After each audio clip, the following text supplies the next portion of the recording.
Tunghayan po natin ang ikatlong kabanata ng ating kwento sa mga kwento ni Angelina. Pero bago tayo magpatuloy ay pakilike ang ating video.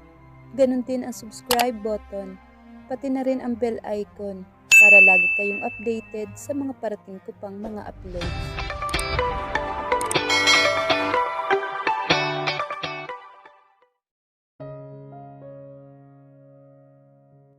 Alas 9 ng gabi, nakaramdam ng gutom sa Royal. Ayaw niyang magluto pa ng pagkain. Naisipan niyang magpa-deliver na lang. Pero kanina pa siyang umagang bagot na bagot. At ang date nila ni Diego na iyon ay nakadagdag pa sa pagkabagot niya. Kahit na polluted, maramdaman man lang niya na maging malaya kahit ngayong gabi lang. Mabilis siyang nagbihis ng t-shirt, maong na pantalon at isang jacket na hoodie. Ipinusod niya ang kanyang buhok at nagdala siya ng isang maliit na sling bag. Sumilip muna siya sa bintana at tiningnan kung nakaparada sa kabilang kanto ang isang dark blue na lumang sedan.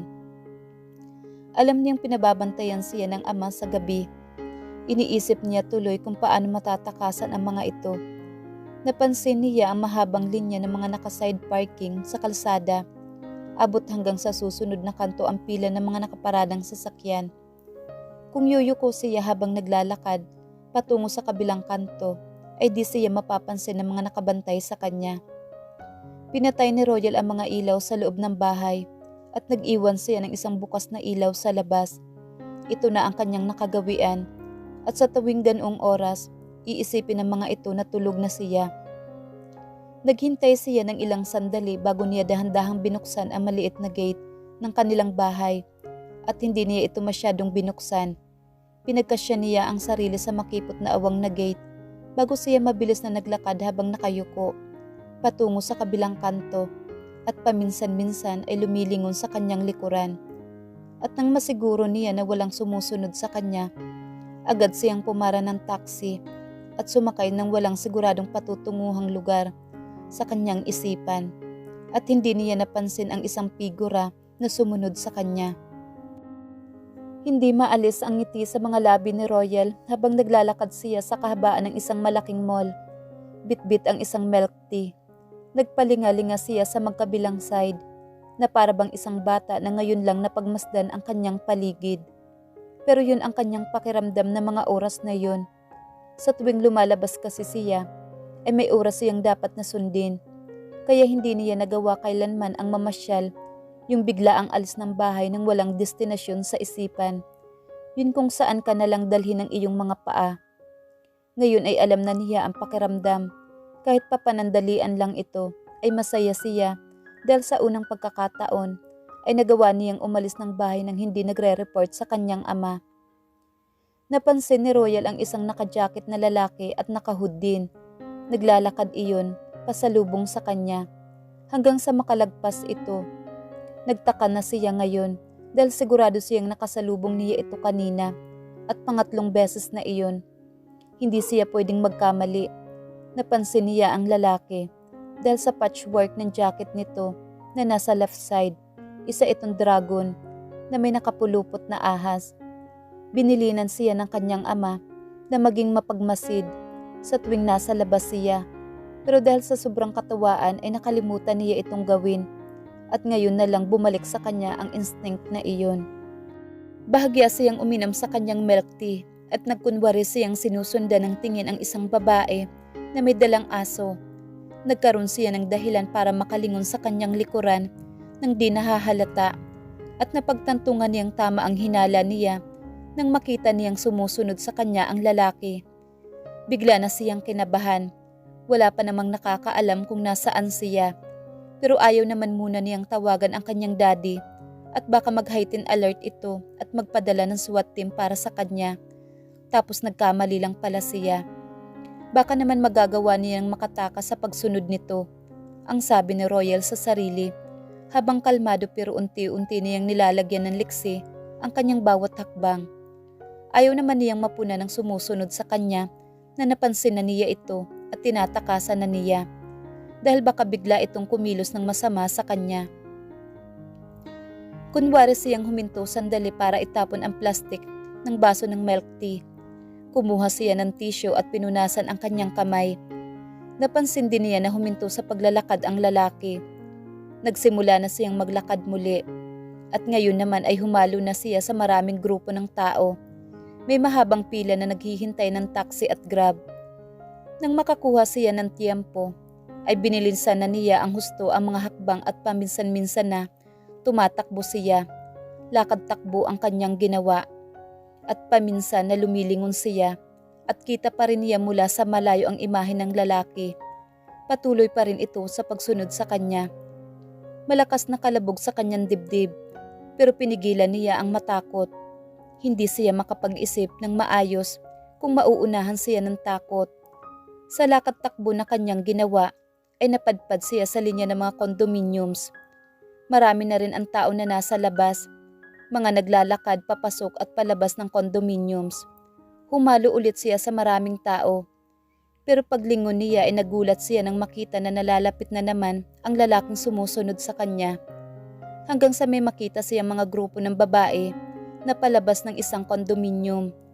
Pasakay ang mga ito sa isang malaking van. Mabilis na humalo si Royal sa mga babae at sumakay sa van para matakasan ang lalaki. Royal was praying so hard na hindi siya nakita ng lalaki at halos lumabas na ang puso niya sa kanyang dibdib dahil sa lakas ng lagabog nito, lalo na at hindi pa umaalis ang van. "Umalis ka na, please," ang sabi ng isipan ni Royal at hindi niya napansin na kanina pa siya nakapikit.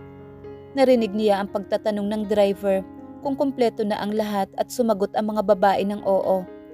Kaya nang umandar na ang sasakyan ay halos ibuga ni Royal ang hininga na kanina pa niyang pinipigilan.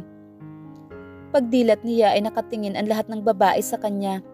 Tila ba kinikilala siya ng mga ito at nagtataka kung bakit siya naroon sa sasakyan. "Bago ka ba?" ang tanong ng babaeng katabi niya na pinagmasdan siyang maigi. "Ah, oo. Bago lang ako," ang sagot niya. At pinigilan niya ang nervyos na kanyang nadarama. "Ah, sige. Siguro yung sinabi ni Mamang na may bagong darating," ang sabi ng isa pa. "Anong pangalan mo?" ang tanong ng mga babae sa kanya na mukhang magkakakilala na at siya lang ang natatanging bago sa kanila. "May," ang sagot niya gamit ang huwad na pangalan at ngumiti ng matipid sa mga ito. "Mukhang bago ka nga, mahiyain pa. Ikaw siguro iyong virgin ano? Mahal ang pagkakakuha sa'yo," ang sagot pa ng isa. "Bakit ganyan pati ang damit mo?" ang takang tanong ng isang babae. Tiningnan ni Royal ang suot na damit at ikinumpara niya sa mga suot ng mga babaeng kasama niya sa loob ng sasakyan. Lahat sila ay nakasuot ng revealing dress, low necklines and body-fitting clothes. Nalitaw ang magagandang hubog ng katawan. Lahat sila ay naka-makeup. Pero klase ang dating, hindi trashy, and their skin were all glistening smooth na para bang mga salamin siya. Mukha siyang naghahakot ng basura sa Rojas Boulevard, ang sabi ni Royal sa sarili. Ang buhok niya was already in riots. She consciously ran her hand sa kanyang buhok, pero di na niya ginawa pang ayusin ang buhok. Sa lagay ng buhok niyang iyon, wala na siyang magagawa pa. My employer wanted me to look like this," ang sagot niya. At kahit pa nagtataka siya sa sinabi ng babae na mahal ang kuha sa kanya at isa siyang virgin, ang kanyang sinabi ay nagdulot ng palitan ng tingin sa pagitan ng mga babae at malakas na tawanan. "Wow, ang ganda na ng terminology ngayon, employer," ang biro ng isa. "Well, sa laki ng ibinayad ng employer mo sa iyo, natural lang na sumunod ka," ang sagot ng isa. Kumunot lang ang noo ni Royal. Ano naman kaya ang trabaho na naghihintay sa kanya o sa babaeng inaakalang siya? At gaano naman kaya kalaki ang ibinayad sa babaeng iyon? Napabuntong hininga si Royal. Nakatakas siya sa kaninang humahabol at panganib sa buhay niya. Ngayon naman ay kailangan niya makagawa ng dahilan para makatakas naman siya sa trabahong nasubuan niya. Sigurado naman na kapag nakita ng employer na hindi siya ang babaeng na-hire, ay maipapaliwanag niya ang lahat. At sa tingin naman niya ay maiintindihan ng employer ng babae ang kanyang paliwanag. Sandaling nawala ang pangamba. Tumingin na lang siya sa labas ng bintana. Napansin niya ang hilera ng mga malalaking hotels at casino sa lugar kung nasaan sila. Maya-maya pa ay huminto na ang van at may nagbukas ng pinto ng van mula sa labas. Isang lalaki na malaki ang katawan. Agad nagbabaan ang mga babae.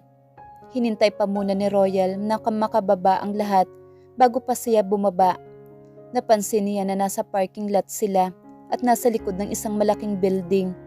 Hindi niya alam kung anong establishment sila naroon, pero hindi na niya nagawa pang pagmasdan ang kanilang paligid dahil may humawak na babae sa kanyang braso at hinila na siya para sumunod sa mga ito na papasok sa loob ng building. Sandali lang, ang sabi ni Royal at magpapaliwanag pa sana siya na nagkamali lang siya pero hindi na niya nagawa. Halika na, makakagalitan tayo. Nasa loob na ang mga employers natin. Ang sagot nito sa kanya. Pero sandali lang, hindi kasi ako. Tumigil ito sandali at tiningnan siya. Pero hindi nito binitiwan ang kanyang braso. Girl, sa simula lang yan. Matatanggal din ang kaba mo. Halika na, ang sabi nito sa kanya. Hoy, kayong dalawa, bilisan ninyo. Nasa labi na ang mga guest. Pumunta na kayo sa mga kwarto ninyo. Ang sabi ng lalaking malaki ang katawan. Tex, ito yung bago na free order, ang sabi ng babae sa lalaking malaki ang katawan. Nakakunot ang noo ng lalaki na pinagmasdan si Royal na para bang ito yung binayaran ng malaki, ang sabi ni Rain sa sarili nang makita ang reaksyon ng mukha ng lalaki na takang-taka nang makita siya. Sige, diretso mo na doon, ang sagot ng lalaki, sabay hawak sa braso ni Royal at hinila na siya papasok. Nakaramdam ng kaba si Royal ng pagpasok sa building at mas lalo siyang kinabahan nang inihiwalay siya sa grupo ng mga babae at halos hilahin na siya sa pataas ng lalaking may hawak sa kanya. Siguro kung pwede nga lang nabuhatin siya nito ay ginawa na nito. Sa hagdan siya nito idinaan at hindi sa elevator. Mukhang daanan ng mga employee ito ng hotel. Wait, sandali lang, ang pagpupumiglas ni Royal. Pero masyadong mahigpit ang pagkakahawak sa kanya ng lalaki. At sa laki ng mga braso nito, ay sa tingin niya na kaya nitong baliin ang kanyang braso gamit lang ang mga kamay nito. Huwag kang mag-iskandalo rito, makikita mong hinahanap mo. Ang banta sa kanya ng lalaki. Lumakas na ang kalabog ng kanyang dibdib. Pero nagkakamali po kayo, ang giit niya. Nagsinggansing ang lalaki. Ganyan naman kayo, sa una. Ang laki ng binabayad sa mga katulad ninyo. Ang sagot lang ng lalaki sa kanya. Huwag mo akong pahirapan. Kung hindi patutulugin kita. Ang muling banta nito sa kanya. No, hindi dapat mangyari iyon. Ang takot na sabi ni Royal sa sarili. Kailangan ay alam niya ang lahat ng mangyayari. Kaya wala siyang nagawa kundi ang tumahimik. Hindi na niya napansin kung nasa ang floor na sila. Pero huminto na sila sa pag-akyat at naglakad na sa mahabang pasilyo at hindi na siya nagkamali na nasa isang hotel nga sila. Nasa pinakadulong kwarto sila nagtungo at binuksan nito ang isang pinto. Bukas na ang ilaw doon pero medyo dim ito. Halos ihagis siya ng lalaki sa loob. Wait, I need... Maghintay ka diyan. Ang sagot nito sa kanya, sabay sara ng pinto. Mabilis siyang lumapit sa pinto at kinatok iyon. At narinig niya ang isang beep mula sa labas, tila tunog ng isang lock. She tried the door. Pinihit niya ng pinihit ang knob, pero di ito bumukas. Kinatok niya itong muli. Hey, nagkakamali kayo. Ang malakas niyang katok sa pinto mula sa loob. Ilang minuto pa niyang ginawa iyon, pero walang nagbukas para silipin man lang siya sa loob. Oh my God, ano bang napasukan niya? Ang takot na tanong ni Royal sa sarili. Parahan niyang niyakap ang kanyang sarili. She needed to calm down. Tatawag na ba siya sa ama? She doesn't have any choice. Kailangan niyang tawagan ang ama para humingi ng tulong. Pinuksan niya ang zipper ng kanyang bag. Isinuksok niya ang kamay sa loob at nanlaki ang kanyang mga mata. Deadbat na siya. Nakalimutan niyang dalhin ang power bank niya sa kakamadali. Nanlambot ang buong katawan ni Royal. Ano ang gagawin niya? Lumapit siya sa kama at naupo at pinigilan ang sariling wag umiyak. At nang marinig niya ang tunog mula sa labas sa pagbukas ng pinto, ay inahanda niya ang sarili para harapin kung sino man ang papasok sa pinto.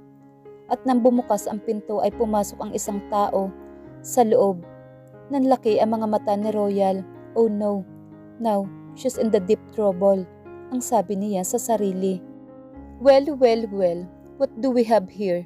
Ang nakangising sabi ni Jacob habang naglalakad palapit kay Royal na mahigpit ang pagkakahawak sa harapan ng kanyang suot na jacket. Tila ba ito ang panangga niya sa mga sandaling iyon?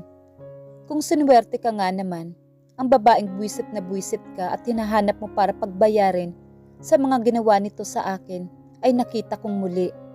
Ang sambit ni Jacob at naghalukip-kip pa ang mga braso nito. Ha?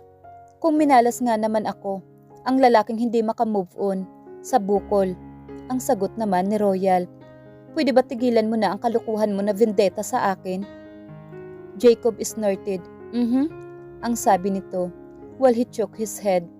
Hindi ako madaling makalimot, lalo na kapag ginawan ako ng mali. Pinagbabayad ko. Ang sagot nito habang naglalakad palapit kay Royal. You stay away from me, ang banta ni Royal habang nakaturo ang hintuturo sa lalaking unti-unting lumalapit sa kanya na parang leon.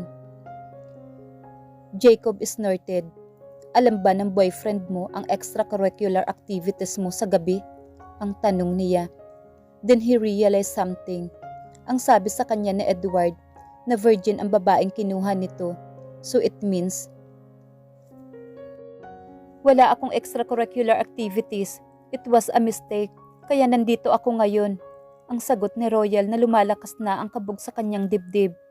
Nang makita niyang unti-unting palapit sa kanya ang lalaking, ilang beses na niyang nakaengkwentro. Ha? Mukhang naloko yata ang kaibigan ko ah. He paid a ransom for you. Kung alam lang nito na bilasakan na at laspag na laspag ka na sa boyfriend mo, baka ni Cinco hindi magbayad yun. Ang sagot ni Jacob. Kinukulang ka ba ng financial at kailangan mo ng extra na pagkakakitaan? Ama pang insultong sabi ni Jacob. I beg your pardon. Hindi ako nag-sideline. Sinabi ko na nagkamali lang ang pagpunta ko rito. Ang galit na sagot ni Royal. Hindi ka dapat ganyan sumagot sa akin. Technically, now I paid for you. Hindi mura ang presyo mo. Kahit pa nanloko ka. Ang galit na sagot ni Jacob. Ito ang pinakamagandang ganti niya sa babaeng ito at sa boyfriend nitong sumapak sa kanya. He thought mabait pa rin ang Diyos sa kanya.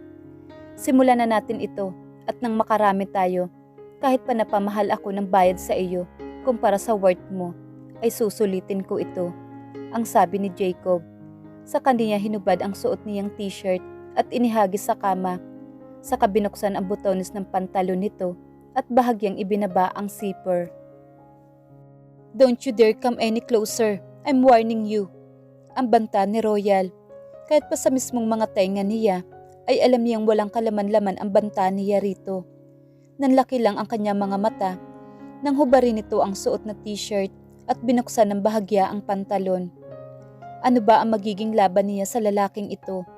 Ang tanong ni Royal sa sarili. Lalo nang makita niya ang malapat at well muscle nitong dibdib at sa taas nito na hanggang leeg lang siya. Lalong bumilis ang tibok ng kanyang puso, pero hindi sa takot o kaba, iba ang nararamdaman niya nang makita ang hubad na katawan ng lalaki. Ang malapad at solido nitong dibdib na sa tingin ni Royal ay matigas ito kung kanyang hahawakan. Ano ba ang iniisip niya? She was about to get raped at ang mga nasa isip niya ay kung gaano katigas ang dibdib nito. Marahas niyang minura ang kanyang sarili dahil sa kanyang nararamdaman. Hindi niya maiwasan ang paghanga para rito. She was about to get molested and violated ng pinakamayabang at egotistic na lalaki na nakatagpo niya. At ito rin ang pinakamagandang nilalang na nakita niya. Ang takot na sabi ni Royal sa kanyang sarili. Napaatras si Royal, pero bigla siyang napaupo nang tumama ang likod ng binti niya sa kama. Tatayo na sana siya, pero nahawakan siya ng lalaki sa magkabila niyang balikat. Bitawan mo ako. ang sigaw ni Royal habang sinusuntok at sinisipa ang lalaki. Nakahawak ng mahigpit sa kanyang balikat. Marahas na nagmura ang lalaki. Ang galit na sambit nito nang tamaan nito ang kanyang lulod. Nabitiwan niya ang babae sa kanyang pagkakahawak. Umakyat ito sa kama at pagapang na pumunta sa kabilang side ng kama. Pero mabilis niyang nahawakan ang parehong binti nito at hinila niya palapit sa kanya habang nakatukod ang isang tuhod nito sa kama at nakababa naman ang isa niyang binti sa sahig. Isang sigaw ang lumabas sa bibig ni Royal na mahawakan nito ang dalawang binti niya at hinila siya nito papalapit. At dahil sa hawak nito ang mga binti niya, ay di niya magawang sipain uli ang lalaki. Tapos ay bigla siyang binaliktad nito, kaya nakahiga siya sa kama at nakaharap na siya sa lalaki na bilis siyang dinaganan nito para hindi na siya makagalaw.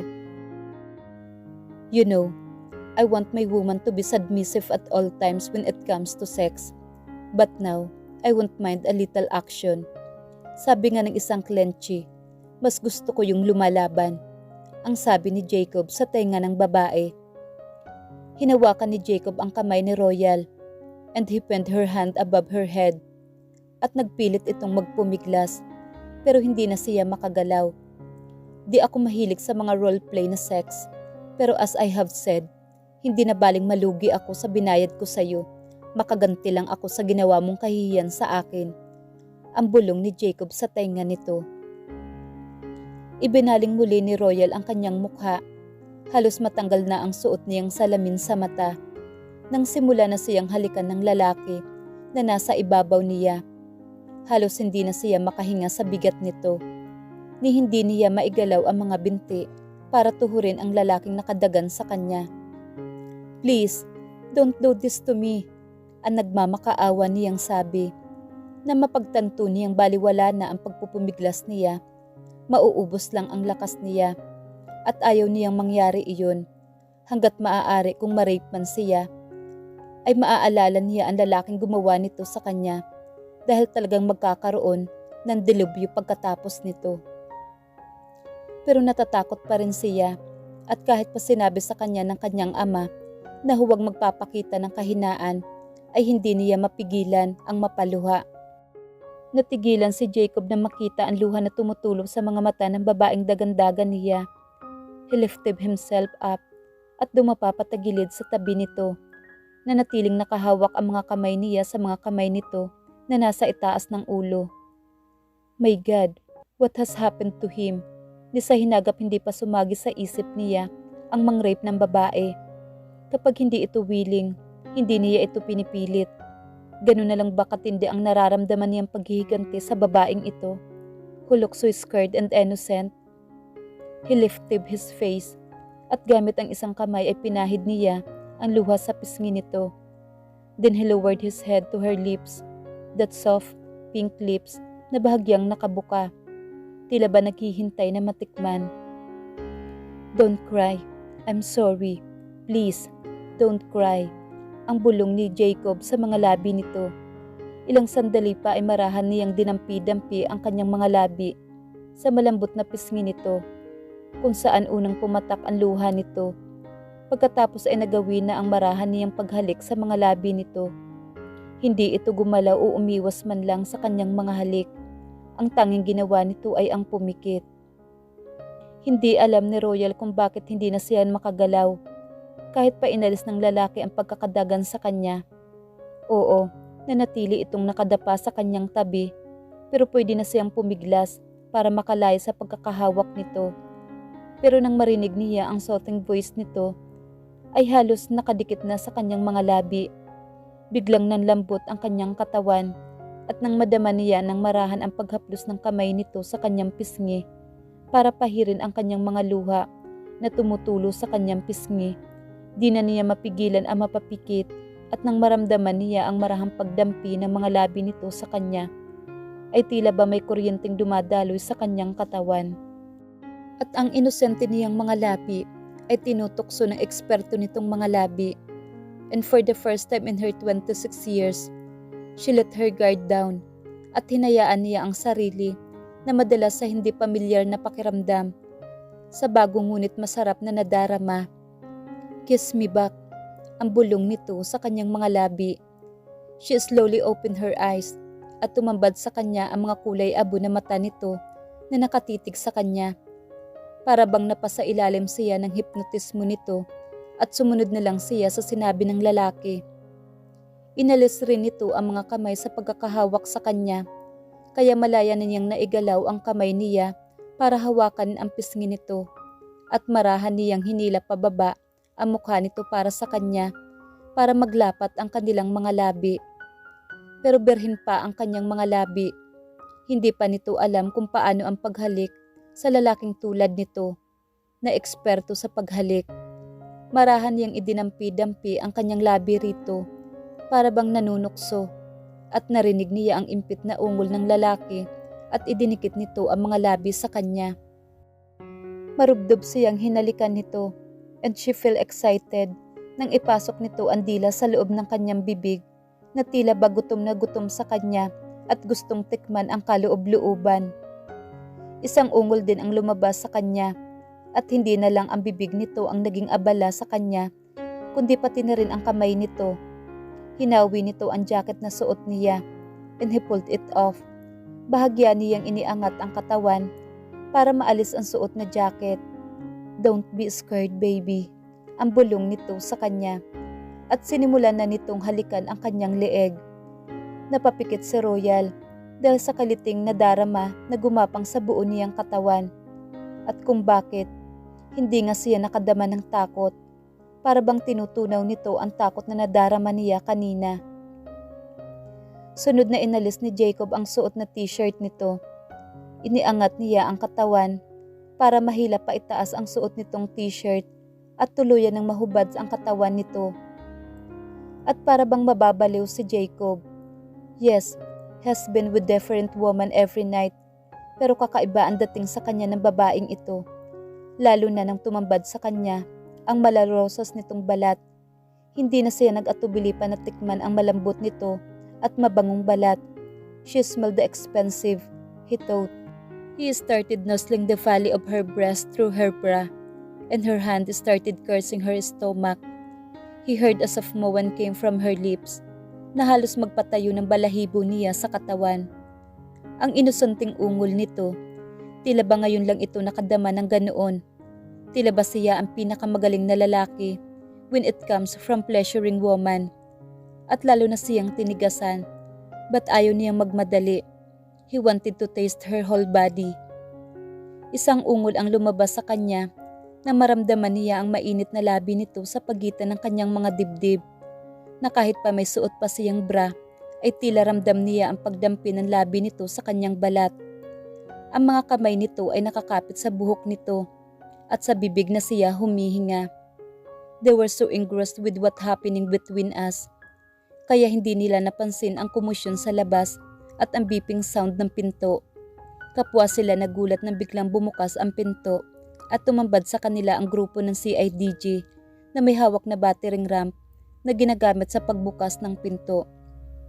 Holy shit! Ang tanging na isambit ni Jacob nang makita ang mga government operatives na may dalang mahahabang baril. Abangan bukas ang paghaharap sa unang pagkakataon ni Jacob Altamonte at ni PNP Chief Victor Eduardo Dominguez, ang ama ni Royal. Tunghayan po natin ang simula ng pagbabago ng kanilang mga buhay dahil sa pangyayaring ito sa mga kwento ni Angelina.